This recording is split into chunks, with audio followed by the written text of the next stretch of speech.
Olá! No vídeo da semana de hoje eu vou voltar ao assunto aí do massacre de Parkland e eu estou aqui com um convidado, o Gustavo Teixeira, que é médico, psiquiatra, fundador da CBI, né? Vai explicar um pouquinho aí esse projeto. Já estudou nos Estados Unidos, leciona nos Estados Unidos em faculdades e tem inúmeros livros aqui, né? Um autor de best-seller, já vendeu mais de 150 mil exemplares, né? Sobre os assuntos ligados à psicologia, e eu trouxe ele aqui para um bate-papo justamente para a gente falar desse fator psicológico, né, por trás desse triste massacre, dessa desgraça que nós vimos numa cidadezinha aqui do lado de Weston. Hoje mesmo nós tivemos aí uma passeata na escola da minha filha, na high school aqui de Weston, a Cypress, com vários adolescentes pedindo para alguma reação, né? Normalmente vão para controle de armas, que é o mais evidente, mas pedindo alguma reação das autoridades, dos envolvidos, porque gerou um clima de insegurança muito grande, e isso é a primeira questão que eu queria trazer, Gustavo. O que você acha que produz na cabeça desses jovens e dos pais também, né, que se sentem inseguros? Escola é um lugar onde você deixa seu filho e espera que ele esteja totalmente blindado, protegido, né, contra esses riscos. O que esse tipo de fenômeno produz na cabeça das pessoas? Então, Rodrigo, eu acho que nós estamos vivenciando algo novo, né? Então, há anos atrás, quando a gente via esse tipo de notícia no Brasil, acho que tinha um impacto na nossa vida, né? A gente se sensibilizava de alguma forma, mas é diferente de estar aqui morando, de receber a notícia que a escola, que fica a 30 quilômetros daqui, poderia ser a escola da sua filha. Meus filhos estão ainda no elementary, mas daqui a pouco vão estar na high school aqui. Então, primeira coisa, é um choque grande pra gente. Da proximidade, né? Da proximidade. Então, assim, eu acho que muda um pouco a nossa perspectiva a partir do momento que você mora aqui. Aquela sensação de poderia ter sido eu, que realmente está batendo a sua porta, né? A questão. Porque nós viemos do Rio de Janeiro buscando segurança e de repente tem um baque desse. Então, assim, e obviamente que isso gera eu pelo menos estou me sentindo mais ansioso essa semana com tudo isso, e manifestações na Cypress, né, que é a escola daqui de Weston, e a gente está vivenciando um pouco isso, né? Então, assim, de uma maneira geral, esses tipos de school shootings, sem dúvida nenhuma, geram um estresse violento para todo mundo envolvido, né? Mesmo nós, né, que estamos um pouco distante ainda dessa cidade. Então, mas, assim, para as crianças envolvidas, é de uma violência muito grande, né? Eu fico imaginando o que vão fazer com a entrada, aquele hall principal, em um dos prédios da escola, onde foi o shooting, né? O que vai ser feito com aquilo? Vão construir, sei lá, um memorial ali, vão interditar aquela área. Eu não consigo imaginar um adolescente aí dos seus 13 aos 17 anos, assim como os professores, pais de alunos, eu não consigo imaginá-los adentrando aquele hall com naturalidade, né? Não, essa semana e algum tempo, talvez, porque trata-se de uma cidade absolutamente pacífica e pacata, né? Com índices baixíssimos de criminalidade. Parkland, ao lado de Weston, estava na lista das 100 cidades mais seguras dos Estados Unidos, né? Exato. Então eu acho que, assim, a vida em Parkland talvez nunca mais seja a mesma. Fica carregado para sempre essa estigma, essa mancha. Agora, isso é uma questão que eu queria trazer, né? Quando tem um acidente aéreo, por exemplo, quando cai um avião e morrem 100 e poucas pessoas, isso é um baque, é um choque muito grande, é uma notícia que fica na imprensa martelando, e acho que as pessoas ficam com medo de entrar em avião e tudo mais. Acidente de carro tem muito mais frequência e às vezes é muito mais perigoso, mata muito mais gente ao longo do tempo. Mas esse fator de magnitude, ou então do choque pela banalidade da coisa, um moleque de 19 anos abrir fogo com um fuzil e matar 17 pessoas, né? Porque nem todos eram adolescentes. Mas eu acho que o choque é muito maior do que questões numéricas ou estatísticas, né? Hoje nós temos visto reação do pessoal, principalmente que é contra maior controle de armas, falando, mas faca mata mais, soco mata mais do que fuzil. Mas a questão é o choque com a magnitude e o absurdo da coisa. Sim, claro. E claro, a gente já pode esperar, e o próprio Broward County, o Broward Schools já criou um plano emergencial ali de atendimento psicológico às famílias envolvidas, à comunidade, aos alunos. Sem dúvida nenhuma, a gente tem que esperar quadros de ansiedade grave, dificuldades escolares, possivelmente podem ocorrer, e vai ocorrer possivelmente, provavelmente, abandono escolar, né? Você acha que tipo síndrome do pânico, assim? Sim, transtorno de estresse pós-traumático é algo muito frequente, então muitos adolescentes possivelmente vão ter quadros de ansiedade grave, quadros de pânico, sensações, medo, insegurança, tudo relacionado a esse afeta evento, a qualidade né? do ensino, né? Afeta a qualidade do ensino, né? Então isso, claro, vai ter que ser prestado muita atenção. Episódios de suicídio também aumentam, quadros de depressão, de transtornos de ansiedade. Isso já é esperado que ocorra frente a uma tragédia como essa, né? Então, claro, vai ser muito importante um trabalho com essas famílias, com essas crianças. Isso eu não tenho dúvida. A gente tem que parar e entender o seguinte: o cérebro do adolescente é um cérebro em desenvolvimento, né?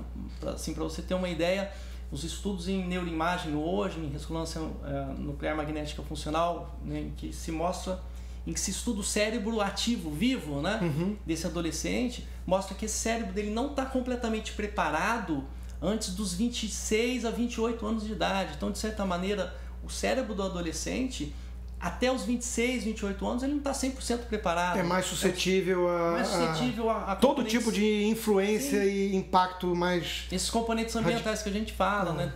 Tem um termo técnico que é chamado de estresse tóxico, né? Então, o nosso cérebro ele é vulnerável de uma criança e de um adolescente muito mais, né? Porque ele é muito maleável, flexível, ele aprende com as experiências. Se as experiências são positivas, ótimo, ele vai se desenvolver melhor. Se as experiências são negativas, ele vai agredir esse cérebro em desenvolvimento. E esses estressores tóxicos ambientais vão agredir esse cérebro, né? Então, sem dúvida nenhuma, assim, existem questões importantes para serem trabalhadas nesse pós agora. Entendi. Né? Então, a gente focou até agora mais na questão dos adolescentes, né? No impacto na vida deles. Mas eu queria falar também do impacto na vida dos adultos. A gente vive numa sociedade que eu, como leigo, percebo, né, que está cada vez mais paranoica. Eu outro dia mesmo ouvi um podcast bom do Cato Institute sobre isso. Quer dizer, os pais estão buscando safe places, né, contra bebês, né? O bebê começa a andar, já vende hoje roupa na Baby R Us para te proteger de queda. Quer dizer, antigamente a gente aprendeu a andar caindo. Presume-se que é até saudável, para você aprender a andar melhor. Então, desde a infância, os pais estão obcecados com a segurança, a proteção, com essa coisa, né? Aí vem um evento desses que vira o teu mundo de ponta cabeça. Quer dizer, como é que é o impacto disso para os pais? E aí eu já deixo como gancho a segunda pergunta para a gente entrar num assunto que é um pouco mais delicado e polêmico, que a gente, acredito, tem alguma divergência. Nessa situação de desespero, de desamparo e muita angústia dos pais que estão cada vez mais obcecados com segurança, eles querem uma solução mágica. Eles querem uma bala de prata. Então surgem os bodes expiatórios, a culpa é a arma, a culpa é a maluquice, a culpa é... E aí começam as soluções, né? Algo tem que ser feito, não importa muito o quê. Nem que seja para dar um mínimo de sensação maior de segurança. Não quer dizer que vá impossibilitar esse tipo de ação, até porque eu acho que maluco, quando quer fazer maluquice, não tem lei que segure ele. A gente pode achar que mitiga ou não o risco, mas enfim. Mas minha questão, meu foco era nos pais. Como é que os pais estão lidando com essa situação nesse mundo de hoje? Bom, primeira pergunta, né? É fato, ele não tem como botar um filho numa redoma de vidro. Isso aí é irreal. Eu acho que assim, as crianças são moldadas pelas experiências que elas vivem, e eu já vi muito pai simplesmente coloca o filho numa redoma de vidro, não pode sair, a criança não tem amigo, não sai de casa, fica atrás do computador o tempo inteiro, porque muitas vezes é mais seguro, é mais perigoso ficar atrás de um computador. Sim. Você não sabe com quem ele está conversando, você não sabe do que ele está falando, né? E simplesmente o filho não vive, né? Não vive, né? Claro que se você tem a opção de viver numa área de risco, no Rio de Janeiro ou na Síria ou em qualquer outro lugar, e a opção de viver num local mais seguro, você vai optar pelo local mais seguro. Mas não existe certeza, né? Quer dizer, você vai fazer de tudo para proteger o seu filho da qualidade de vida, né? Mas ele tem que ser exposto a situações sociais. Vai buscar um equilíbrio entre grau de liberdade que você vai dar e controle que você quer ter, né? Sim, isso aí. Agora é óbvio que a ansiedade aumenta de todo mundo. Daquele pai super tranquilo, a ansiedade dele vai a mil numa situação dessa. Eu posso falar por experiência própria como pai, você também. Sim. Né? Agora a gente tem que no calor da emoção, tentar não tomar decisões nesses momentos. Eu até te coloco que racionalmente isso, né? E é muito difícil, né? Porque esse tipo de discussão que surge após um massacre terrível desses gera muito mais calor do que luz, na minha opinião. Até porque as pessoas estão nesse clima de emoção muito forte. E até o embate, a gente viu no grupo de WhatsApp embates calorosos, né? Defendendo um lado polariza, defendendo o outro lado e na verdade as causas não são simplistas e as soluções também não. Então, assim, eu costumo dizer que isso funciona muito para problema de comportamento da infância, né? Dificilmente você encontra uma causa para um problema de comportamento. É um conjunto de fatores, é um quebra-cabeça. E na hora de você formular um tratamento, o tratamento também é um quebra-cabeça. Não adianta achar, medicamento resolve, terapia resolve. Seria bom se fosse assim, né? Não é. É um quebra-cabeça, é um pouquinho de cada coisa. E daí sim, a gente pode até chegar na segunda pergunta e abordar essa questão, né? Quer dizer, realmente eu não vejo school shooting como um problema de causa única, né? Assim como a solução também não vai ser, né? Ao longo dos anos eu tenho pesquisado muito a respeito dessa questão de school shooting e comportamento bullying e comportamento infanto-juvenil de uma forma geral. Se você faz um screening assim nos principais episódios de school shooting, não só nos Estados Unidos, então aqui teve os mais recentes, né? Columbine, quase 20 anos atrás, Sunny Hook. Tem alguns, né? Tem uma lista até grande nos Estados Unidos. Virginia Tech, teve um episódio no Japão, na Suécia, na Noruega. Finlândia já teve Realengo no Brasil. Sim, Realengo. E quando você tenta buscar as causas de uma forma geral, né? Existem 3 fatores comumente envolvidos. Facilidade, e daí vem uma das questões chaves aí que as pessoas estão discutindo muito. Facilidade na obtenção de armas de fogo, principalmente armas usadas em guerra, tipo a R-15, a AK-47, que o poder de destruição é enorme, uma facilidade de obtenção dessas armas é uma questão. Uma outra questão é a presença de psicopatologias importantes, doenças do comportamento, questões psiquiátricas envolvendo os autores, né? E uma terceira causa são componentes ambientais, né? Que daí entra conceitos, por exemplo, de school climate, né? Clima escolar, né? Quer dizer, aquelas escolas em que tem um clima escolar positivo, em que as regras são bem distribuídas e as crianças se sentem confortáveis com a escola, os professores também, a comunidade servida para aquela escola é uma comunidade que acredita nas ideias da escola, tá? Então uma escola que tem um componente positivo, obviamente que reduz muito a chance disso. Mas e assim, o bullying sempre vai existir, é fato da vida, de crescimento de todo mundo. Eu acho que como quase tudo na vida, a questão do equilíbrio é muito importante, porque o bullying ele é uma ferramenta darwinista de sobrevivência e fortalecimento do indivíduo.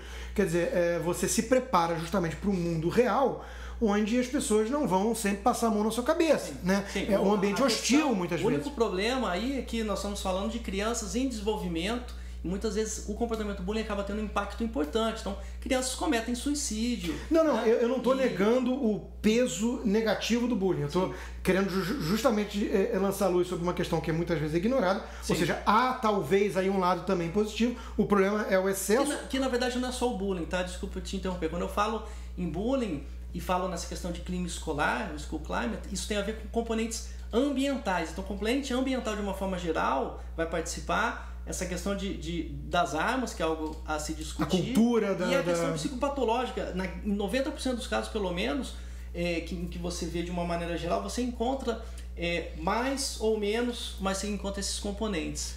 Com alguma parcela de participação, né? Então, aí o meu ponto é assim, a arma, tem uma expressão em latim do direito que é o abuso não deve tolher o uso, né? E é mais ou menos o seguinte, o carro mata muito, mas você não vai proibir carro. As pessoas abusam muitas vezes do seu direito, da sua liberdade, e nem por isso a imensa maioria que é formada por cidadãos law-abiding citizens, ordeiros, né, trabalhadores, seriam prejudicados por uma minoria que sai pela tangente. Concordo. Então, a maioria que eu conheço passou por bullying e se tornaram pessoas saudáveis, quer dizer, agora tem alguns que você pega isso e o negócio destrói, né? Então a questão da arma é parecida, a maioria tem arma para legítima defesa, hobby, não sei o quê. Alguns, se tiver muito acesso ou se tiver um background check frágil e tudo mais, alguns vão pegar esse troço e vão fazer um massacre dessa magnitude. Então é difícil a busca desse equilíbrio. Em relação a problemas psicológicos, psiquiátricos e tudo mais, eu queria também a sua opinião, Gustavo, em relação a uma matéria, até compartilhei com você antes, né? Uma matéria que saiu que eu não sei qual é a credibilidade, mas todos esses caras que você citou aí das escolas, eles estavam em uso de remédios, né? Como Ritalina, Prozac, antidepressivos e um monte de coisa.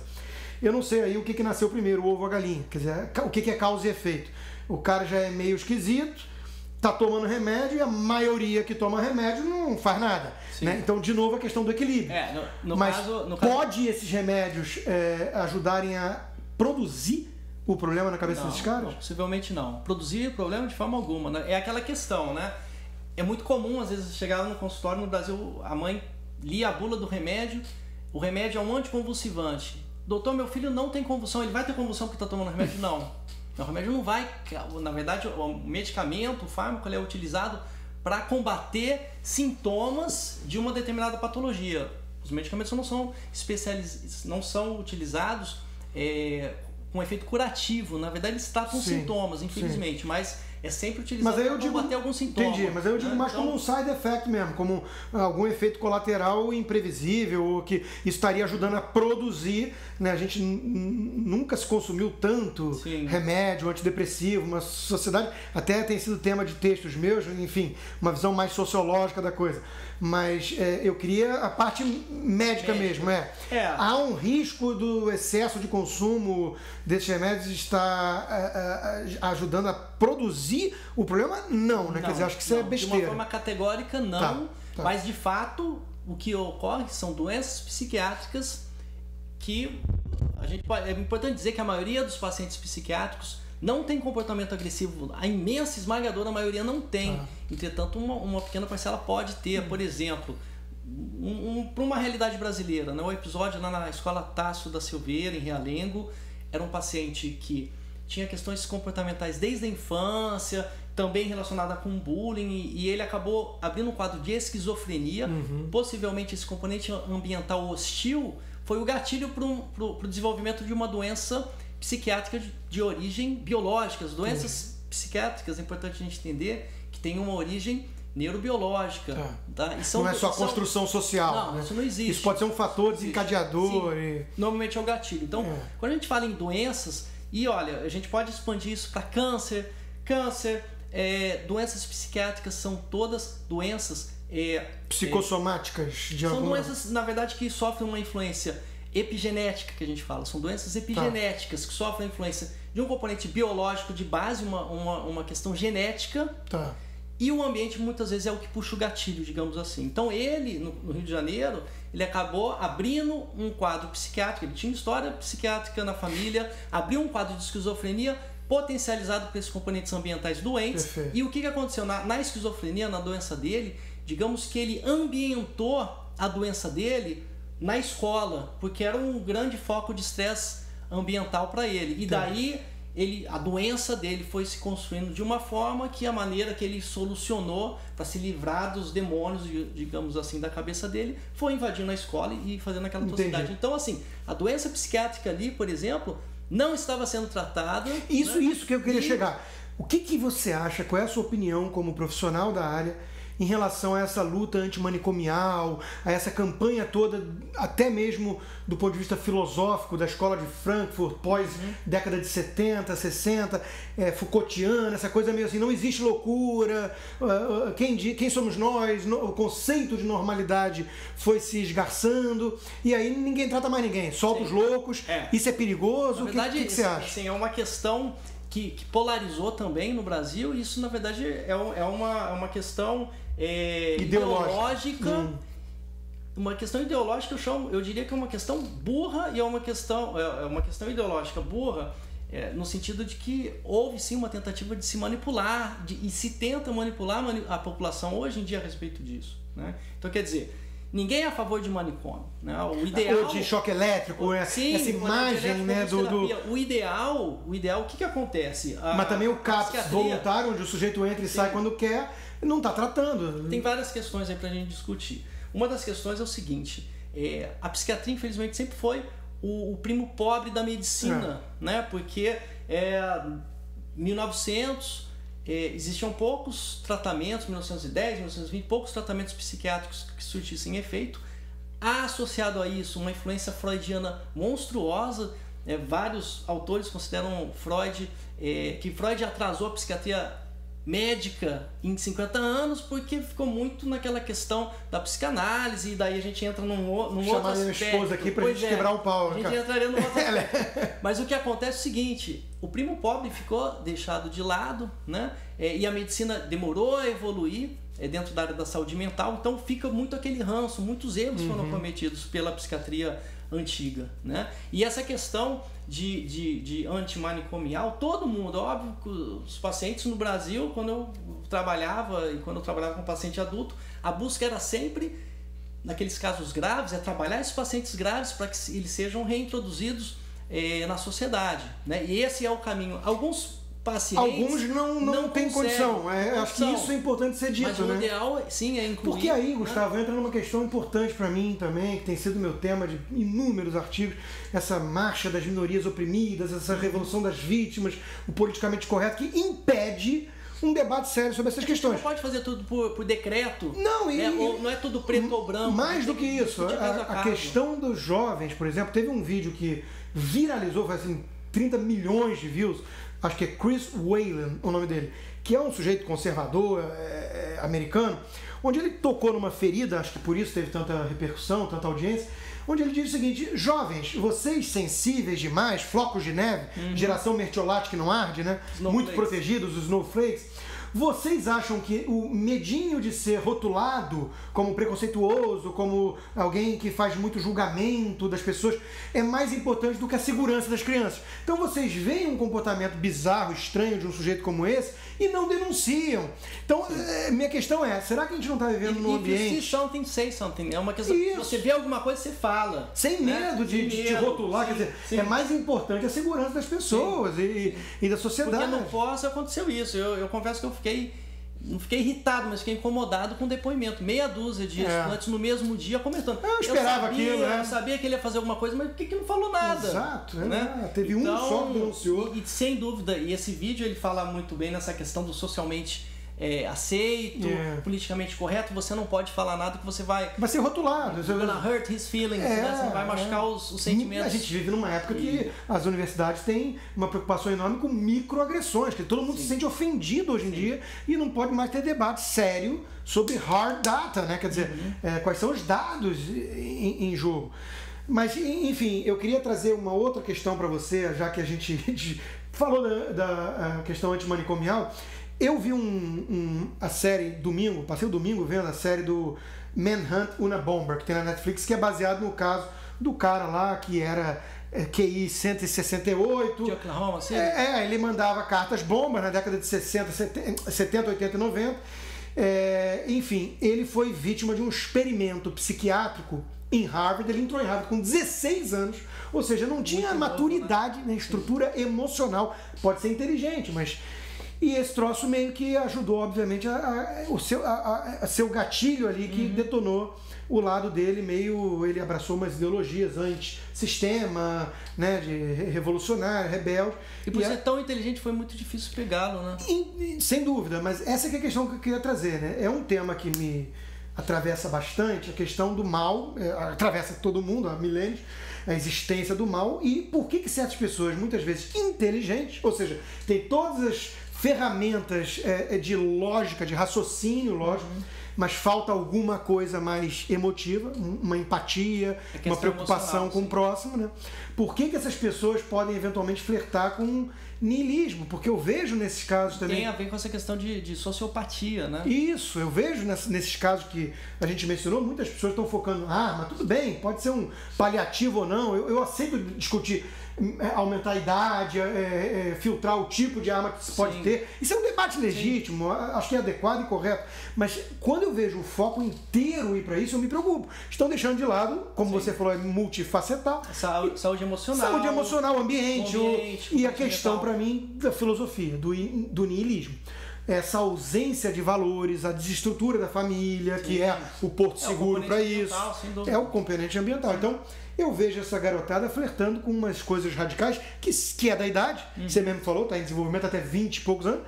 Todo mundo tem direito de ser idiota uma fase da vida. O perigo é quando sai pra tangente e nunca mais volta. Mas essa garotada flertando com coisas cada vez mais radicais. Tem uma possível relação com sociopatia, ou psicopatia, né? Que o pessoal fala psicopata, né? Na verdade o termo correto seria sociopata, né? Que seriam aqueles jovens que ele não, como você bem falou, ele não tem empatia pelo outro, ele não consegue se colocar na posição do outro e sentir o sentimento que o outro não pode. Compaixão. Ele não consegue ter compaixão e compartilhar sentimento, né?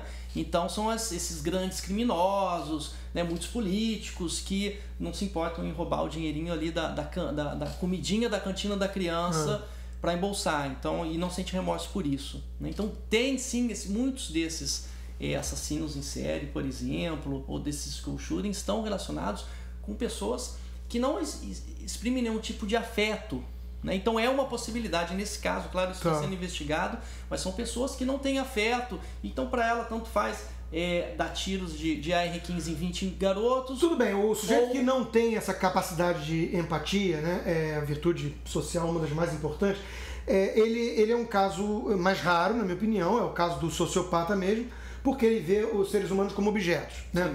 Agora, eu tô mais preocupado, Gustavo, porque aí eu acho que o efeito o número é muito maior de vítimas disso. Com as questões ideológicas. Com as questões ideológicas, assim, numa sociedade materialista, individualista, ausência de valores, família desestruturada. Para o cara flertar com uma solução que aplaque as angústias existenciais dele e ofereça todas as respostas, uma coisa radical, não custa. Ele está a um passo ali do niilismo, do nazismo, do comunismo, do radicalismo islâmico. Sim, nós estamos vendo porque isso vai dar uma resposta para ele. E aí a gente vê pessoas do Ocidente aderindo ao Islã. Todos os dias. Não. E, sim, sem dúvida, isso preocupa, né? Porque não tem solução simples. Eu imagino que todos os pais de adolescente não tem como não ficar ansiosos, preocupados com isso. Isso está acontecendo e eu acho que a gente está aprendendo ainda a entender isso para tentar buscar possíveis soluções, né? Então, assim, eu acho difícil até ter uma resposta simplista para isso. Sem dúvida não tem. Mas é algo que nós estamos vivenciando essa mudança, esse padrão de comportamento. Você tem a mesma idade que eu, assim, eu pelo menos fui criado na rua jogando bola e brincando com comandos em ação, né? E hoje em dia a molecada, assim, com 2 aninhos o bebê já passa o dedo na tela da televisão porque acha que é um tablet. E eles são inundados de informação a todo momento. Então, na verdade, a gente está aprendendo a lidar, não é falar que tecnologia é boa ou é ruim, a tecnologia é sempre boa. É um instrumento. Né? Mas toda mudança exige um entendimento da gente, a gente tem que se adaptar, né? A gente tem que aprender a lidar com isso. A gente está vivenciando isso agora, então assim, sem dúvida, esse é um fator de preocupação importante, mas eu acho que isso tudo, né? Eu acho que para o pai que está assistindo, eu acho importante ele entender o seguinte, essa questão da base, da família, isso não tem como, é inegável que isso é importante, tem vários estudos científicos que mostram a figura do pai e da mãe para impor, por exemplo, inclusive limites, dizer não querer ser amiguinho do filho, adolescente, né? Que, quer dizer, o filho estava numa fase, como você disse, repito, de muita mudança ainda e desenvolvimento, né? E é uma fase suscetível é mais vulnerável. vulnerável. O lado bom é que esse cérebro ainda está sendo moldado e pode ser muito moldado para o bem, mas o lado ruim é que ele é suscetível às questões negativas. Tem estudos que mostram que mesmo que você não fale sobre drogas com seu filho, né? Muitos pais se sentem, né, incomodados com esse tabu. Com esse tabu de falar de drogas, por exemplo. O simples fato de você sentar na mesa para fazer refeição com seu filho, isso já exerce um fator de proteção ao uso de drogas. Sem dúvida. Né? Então, quer dizer, hoje em dia o pai vai trabalhar de manhã cedo, vê o filho dormindo à noite quando ele volta para o trabalho, né? Tem um médico psiquiatra que eu respeito muito, já li mais de 10 livros dele, Theodore Dalrymple, que é o pseudônimo dele de Anthony Daniels, é um britânico. Ele trabalhou 14 anos na periferia de Londres, na Inglaterra. E esses livros todos ele vai mostrando o impacto das ideias, esse é o perigo, né? Das ideias progressistas, moderninhas, nessas comunidades mais pobres. E ele relata lá que metade daquelas crianças sequer tiveram uma refeição em família. Você imagina isso? Não tem valor. Aqui nos Estados Unidos nós temos mais de 70% dos afrodescendentes, dos negros, não tem pai em casa. Quer dizer, isso tem um impacto importante. Isso é muito mais importante, na minha opinião, do que controle de armas. Na verdade, não tem a presença do pai, não tem uma presença de uma outra figura adulta positiva. Alguém que faça esse papel da lei, como diz os psicólogos, né, a imposição dos limites.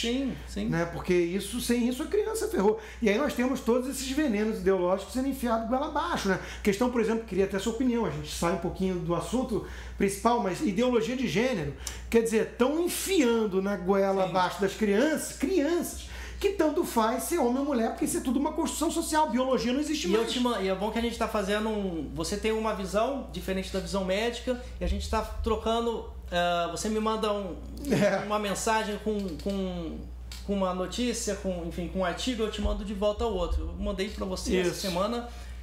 O Conselho Regional de Medicina de São Paulo fez um evento muito grande em São Paulo, que chamou Kamita Ábido, que é uma grande referência no Brasil e no mundo em sexologia, outros médicos, e eles fizeram um estudo, né, e concluíram que, sem dúvida nenhuma, a criança ou adolescente, como eu estou repetindo aqui inúmeras vezes, ele não tem toda a sua personalidade moldada e formada ainda, depende muito do referencial de pai e mãe, né? E sem dúvida nenhuma, essa tentativa de imposição, isso é algo criminoso, né? A criança ainda não tem capacidade de discernir o que é certo e o que é errado, ela não tem sua personalidade formada ainda, ela não tem definida ainda essa questão de gênero, e não vai ser uma imposição, né, que tem sido tentada, que na verdade isso desconstrói todo e acho que pode gerar muito mais angústia até nesses garotos, né? Sim. Essa tentativa de imposição realmente está fazendo um mal enorme, isso não existe. Falta família, falta limite, né? E existe sim essa tentativa, né, de indução. E acho que falta valores também, valores morais. Então, assim, é complicado, mas enfim, o CREMESP foi assim, muito assertivo na escolha desse tema para ser discutido nessa Câmara Técnica, e a Câmara Técnica deixa claro que, medicamente falando, é um absurdo, não faz sentido nenhum essa tentativa de imposição de ideologias de gênero, né? Isso é um absurdo. Entendi. Não, é bom ter essa opinião. E claro, né, você que é o especialista aqui, tem muitas coisas por trás disso tudo. Não, né? tem essa questão. Então realmente é algo que os pais precisam estar atentos a isso, né? A verdade é que a adolescência é uma fase muita transformação, mesmo, muito agito interno, né? Rito de passagem. E sem dúvida nenhuma é necessário, por trás dessa confusão toda, que é natural, faz parte do desenvolvimento humano, que existam adultos hábeis, pais hábeis, família, envolve a escola também. Você ter seus filhos numa instituição que você confie, com profissionais que você confie, né? Convivendo com outros jovens que estão passando pelas mesmas dificuldades, mas que têm os mesmos conceitos que você, os mesmos valores. E acho que passar um pouco, é normal as pessoas ficarem até em pânico quando tem uma coisa como essas aí em Portland, mas é tentar passar um pouquinho justamente de calma, se possível, né? Autocontrole, para não embarcar no mesmo pânico. Quer dizer, a criança sente, o adolescente sente. Foi difícil para mim, todo mundo estava tirando os filhos da escola aqui quando soube do negócio, não sei o quê. E a minha filha não parava de mandar mensagem: pai, tá todo mundo indo embora, vem me buscar, Eu falei: eu não vou te buscar. Aí ela não liga para mim, né? Eu falei: ao contrário, olha só, nessa hora eu quero te transmitir segurança, quero te transmitir calma, prudência, cautela, para justamente você aprender a manter essa postura quando todo mundo está em movimento de manada. Quer dizer, eu quero passar para ela justamente que, normalmente, quando você entra em mode pânico, né, você parou de refletir. Movimento manada, exatamente. E ocorreu nos dias seguintes também. Também. E não é fácil um pai manter o filho na escola nesse clima. Não é fácil, é uma decisão difícil. Por quê? Pô, isola, tô aqui com uma madeirinha do lado, vai que acontece alguma coisa, isso aí é culpa. Né? Mas é assumir a responsabilidade. Quer dizer, eu sou responsável por ela ainda. Então eu vou assumir a responsabilidade seguinte. Não é motivo suficiente para entrar em pânico. Calma, né? Então, mas enfim, eu entendo que é difícil e a gente viu no grupo que a gente tem como realmente os nervos ficam à flor da pele.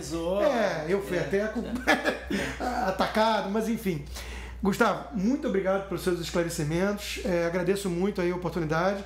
E você está para lançar um livro novo aí, né? Agora esse ano eu fui o prefaciador. Rodrigo, eu estou sentindo o prefaciador do livro. Projeto Startup é um livro que eu escrevi junto com o meu sócio. Enfim, é um livro que a gente está trabalhando já. A ideia é o seguinte: a gente montou uma empresa de ensino online, a CBI, o CBI Miami, especializado em neurociência da educação, em educação especial. E a nossa ideia principal era tentar oferecer conteúdo psicoeducacional de qualidade para pais, para educadores, para professores, e que a gente pudesse oferecer sempre em valores acessíveis, porque questão educacional é uma questão importante no Brasil, né? E quando possível até a preço de custo. E a gente começou como um segundo emprego, né? João Roberto Magalhães, meu sócio, trabalhava numa escola de negócios no Rio de Janeiro, e eu no consultório, então a gente se encontrava 10 horas da noite, trabalhava de 10 às 2 da manhã. Mas é um casamento interessante, né? Isso. Que ele vem já da área então de business. Da área de educação. E aí o livro de vocês é mais focado para o empreendedorismo, né? Que é uma mensagem que inclusive está em falta no Brasil. Né? O Brasil valoriza pouco essa figura do empreendedorismo. E daí o que a gente fez foi o seguinte: o negócio começou a dar certo, eu vim para cá, fiquei exclusivamente com o CBF Miami, e ele largou a empresa dele, que ele era o principal gestor lá, o CEO, e tá 100% com o CBF Miami. Eu falei, bom, pronto, o business está dando certo, tá na hora da gente registrar isso.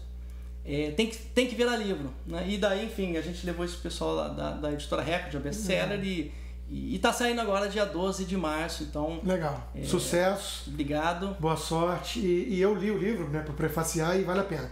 Porque até se comunica com essa nossa conversa, a questão da assumir riscos, a maturidade, da responsabilidade, essa coisa que... das mídias digitais também, das mídias digitais, que hoje isso, e o brasileiro tem uma ideia, brasileiro na média, óbvio, generalizando, que é sempre injusto, com muitos, mas o brasileiro na média tem essa mentalidade as coisas meio que vão cair fácil, brotar do solo ou cair do céu, né? Ou então não tem muita tolerância à frustração, porque o cara que vai empreender, ele tem que saber que ele não vai ter sucesso sempre. Quer dizer, é inevitável quase os casos de... A grande maioria não dá certo. Exato, né? De frustração. Então não saber lidar com isso também é outra coisa muito que representa um obstáculo muito grande ao sucesso. Né? Então acho que é um livro que tem muito a ensinar realmente a essa garotada que está querendo fazer algum tipo de startup aí. Obrigado, Gustavo. Até a próxima. Prazer, até a próxima. Valeu.